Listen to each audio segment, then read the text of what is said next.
All right, so far I have this paycheck function started on line 21. I know it's a function because it says public static void paycheck. I have a bunch of variables set up. I got the information, the number of hours and the hourly wage from the user, and I fail safed it so that if they don't enter something reasonable, if they enter like a letter or something like that, it will just use zero.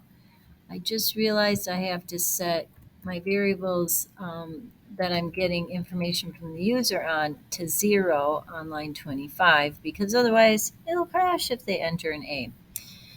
Okay, now I'm ready to make some calculations. So I have the number of hours they worked as a double. I have their hourly wage as a double. I'm ready to calculate what their paycheck should be.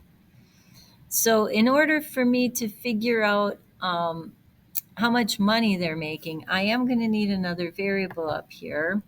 And I'm just going to call this variable before taxes. And to get the before taxes amount for paychecks, you just take the number of hours somebody works and you multiply it by the hourly wage they make. Okay, so now hourly wage times number of hours equals the amount that they would make before taxes. But there's going to be some taxes taken out. I called that variable deduct. So I'm just going to say deduct equals.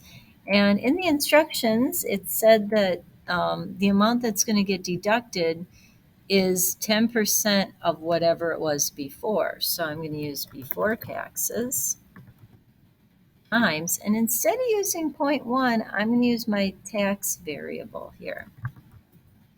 And that's because if I have to use that multiple times, it sure is nice to only have to change it once at the beginning and then my variable will change it. Okay, now I have the before taxes amount. I have the amount that's going to be deducted, so I can figure out their take-home pay by using that variable take-home to store whatever the before taxes amount is minus the deduct amount.